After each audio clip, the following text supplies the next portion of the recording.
Watch and learn, Connecticut.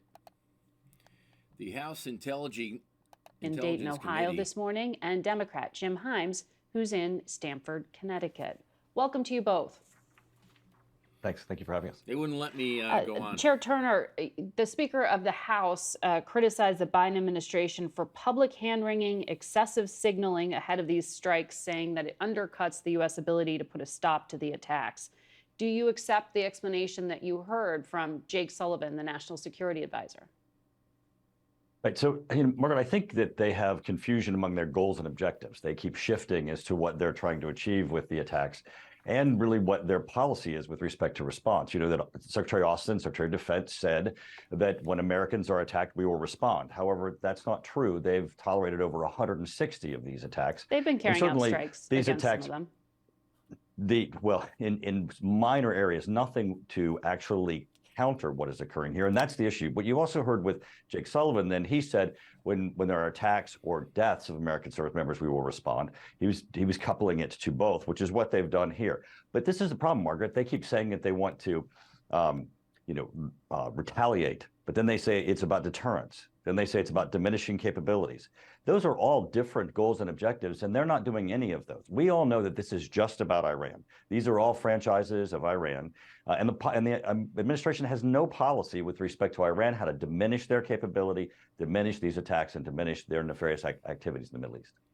Congressman Himes, how do you respond to that? And I know you have said that you hoped these strikes would cause significant pain to the Iranian Revolutionary Guard Corps. Jake Sullivan says they still don't know if they were able to take out any personnel from the IRGC. Yeah. Look, Margaret, I respectfully disagree with Chairman Turner.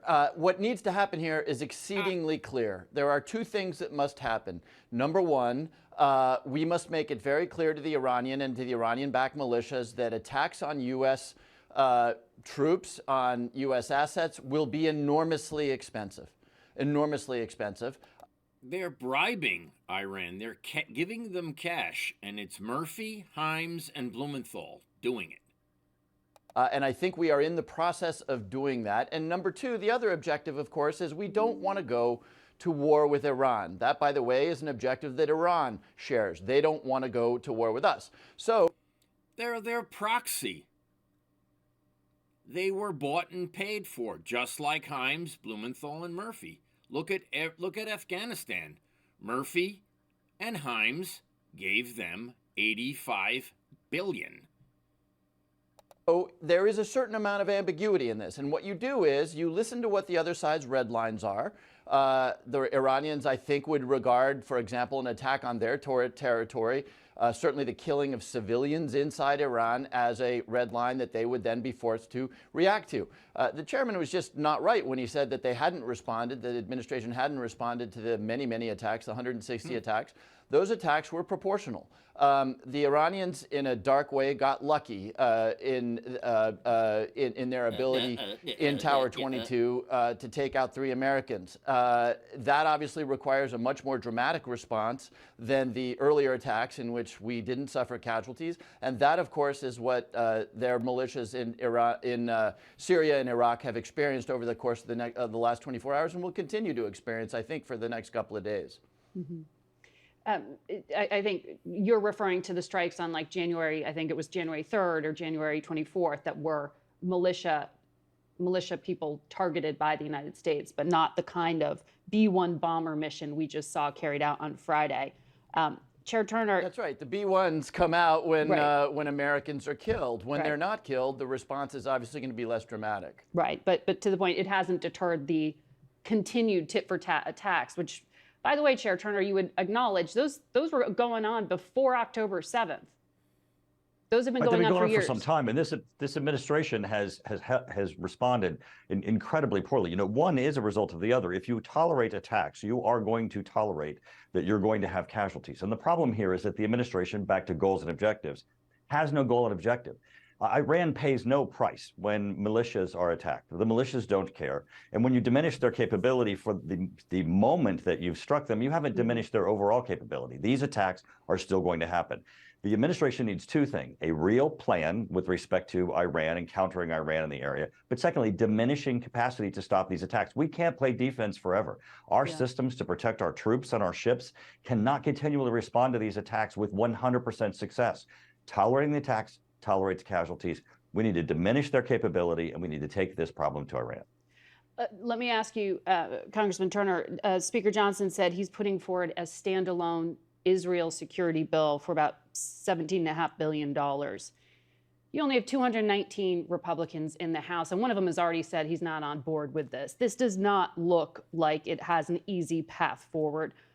What does this do to complicate all the other significant national security priorities that I know you support, like Ukraine? Isn't this just a political statement? Well, I'm very concerned about that strategy. I was very concerned when we did it last year, and they brought up a Israel bill that was paid for. This one, importantly, does not have a pay for. I think that we really have four significant national security threats. We have Asia, we have Ukraine, we have Israel and what's going on in the Middle East, and of course we have our border. And right now we've been proceeding on negotiations on those four. Ukraine has to be funded. We have to respond to Russian aggression, or we will have a broader war there. And also, the atrocities that Russia has been undertaking in Ukraine need to be responded to. Of course, we have to respond and support Israel. And again, back to our activities in the area, we need to make certain that. Excuse me. What are the priorities? What are the priorities? Hamas is here. We're responding to the nefarious actions of Iran in the region. So I do think that all these are coupled. And so that would suggest you don't like the standalone bill strategy. I'm very concerned about this process. Now, the speaker has said openly that he fully supports the funding for Ukraine. We have to make certain that there is a path to do that. The Ukrainians are getting to the point where it's critical that the funding come through. And I certainly am looking forward to the speaker describing, if he's going to piecemeal this, how each of these pieces get accomplished. And Congressman Himes, Democrats may end up having to essentially deliver the votes to allow that to pass. I know you have said on another network, referencing this very thin majority that the Republicans have and threats by some of the Republican members to oust the speaker.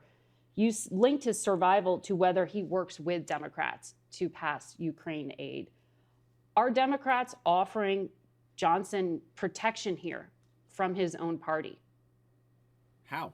Well, the move he's taken to offer an Israel-only deal is very dirty pool. It's an act of staggering bad faith. Why do I say that? Because and Mike and I were in the Situation Room when the brand new speaker laid out for the National Security Advisor, the way we're going to do this is we're going to do a border deal as a condition to doing Ukraine aid, and then we'll do, it'll be a package with Ukraine, with Israel money. And they served a non-starter intentionally, knowing that they wanted to have X thousand of people coming through annually, daily, and monthly that are bringing in Hamas, bringing in Chinese nationals.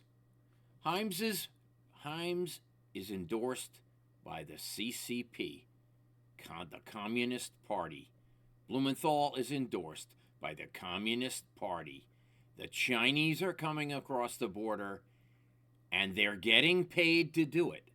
And Murphy is the worst offender. And with Indo-PACOM money, that's for East Asia. Before the wording of a bipartisan border deal. Himes is taking illegal contributions from FTX. Antifa pays Blumenthal, Himes, and Murphy. Murphy and Blumenthal get $700,000 a month. This guy makes $23 million a year as a congressman. Deal was even available to anybody at a time in which Mitch McConnell was saying, we will never get a border deal that is better than this one. Mike and I both heard him say that in the cabinet room. The speaker said it's dead on arrival. It will not happen. So I don't. Dead on arrival. Yeah. Brain dead on arrival. That's what this guy is. He is the biggest liar next to Murphy. And by the way, Blumenthal is the senior liar, and these guys are the Goldman Sachs liar and the Muslim Brotherhood liars. Come see CARE Connecticut. Go talk to CARE Connecticut, the Muslim Brotherhood. These guys are in bed with the Communist Party. All of them are endorsed. Himes, Hayes, DeLauro, Courtney, Larson, Blumenthal, and Murphy are all communists.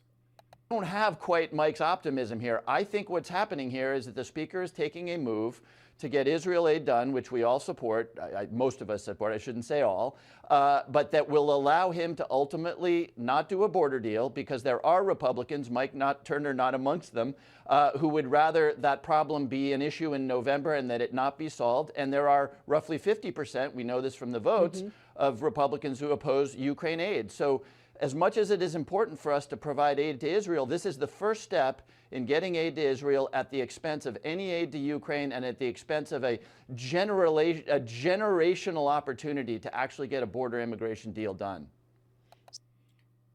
Bullshit. So your offer essentially to protect Speaker Johnson from a motion to vacate is off the table. Well, no, step back to that question. First of all, I didn't offer to protect the Speaker. I made the point in the cabinet room that we were all agreeing on the importance of Ukraine aid and the importance of a good border deal. The president said he will shut down the border. He will do a big deal. So the challenge becomes, how do we position the two congressional leaders who matter in the House, Hakeem Jeffries and Speaker Johnson, who I pointed out was in a very precarious position. Yes. How do we position them to get to yes? And the reality is that with a whatever two-vote majority, anything that gets done in the House of Representatives, anything, will get done with some Democratic help. So how do we tee up the position to move forward in a bipartisan way? And here's the challenge for the Speaker: any bipartisan activity, certainly activity that requires a lot of Democrats, puts him in great peril. And of course, he thinks about that. Right. Chair Turner, you called the border the most significant present national security threat in previous interviews. I know you haven't seen the text, but you just heard Senator Sinema lay out in great detail what she has helped put together. Did you like what you heard? Well, I think those are certainly important elements, and we do have to, I mean, in any instance, we have to see the bill. say And no, I just dude. want to compliment Jim Himes one more time. We work on a very bipartisan basis, and despite our disagreements on the administration's Iran policy, but you heard him say, this is really a very difficult process to get all of this done. Over 300 members have always voted for these funding packages. Everyone recognizes these are national security threats, and we need to find a path to get these done. Now, on the border, FBI Director Wray has said that we have the highest threat right now for the possibility of a terrorist attack on U.S. soil as a result of the open border and the people who have come into the United States. We don't know where they are, some of which who have allegiance to international Director Wray is in Connecticut right now, I am told. terrorist groups and organizations. The FBI director himself has said that. I think that that certainly should be part of the impetus for everyone to look to how do we resolve this issue. In other words, you can't wait for the election to be over. There should be a bill voted on. We can't wait another minute to get the border shut. We cannot wait another minute. And you're open to voting for this one. Yes, I mean, absolutely. Okay. This is an issue that needs to be addressed now, and I look forward to reading the text and seeing what's in the bill. And this certainly is one of the highest priorities. And Congressman Himes, there are some congressional Democrats, including from the Hispanic caucus, who are already complaining about this, even though the text is not out. Do you think Democrats will ultimately come out to support this bill the White House negotiated? I do, Margaret, and you're exactly right. And I've heard, we have a general sense of what's in the bill. And yes, there is dramatic concern in the, let's call it the progressive wing of the Democratic Party. But the president has said, and Mike and I heard this 3 times in the cabinet room, that he will go big. It is clear on a bipartisan basis. If you have eyes, you understand that we have a crisis at the southern border, and it needs. We have a crisis in the progressive caucus because Ilhan Omar was brought here by Murphy and Blumenthal with all their Somali army, okay? We have a problem much greater than he's disclosing.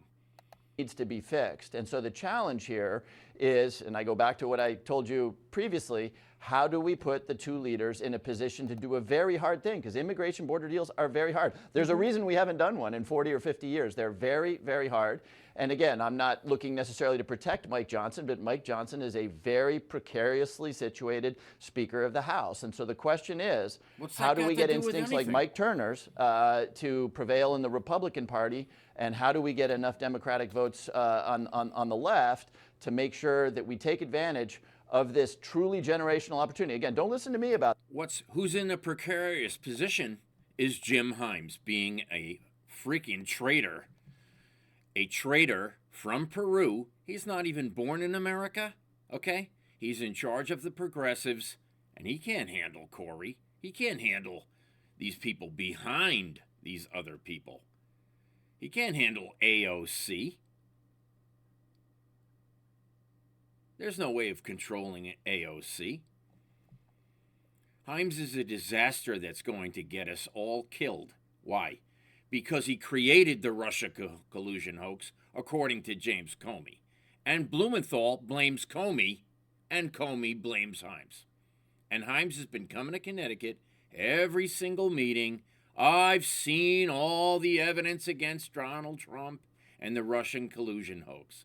Well, there are other problems in Connecticut that they're not even discussing. The oxy bribes to the judges to protect Jim Himes is a problem. To protect, Himes took oxy bribes.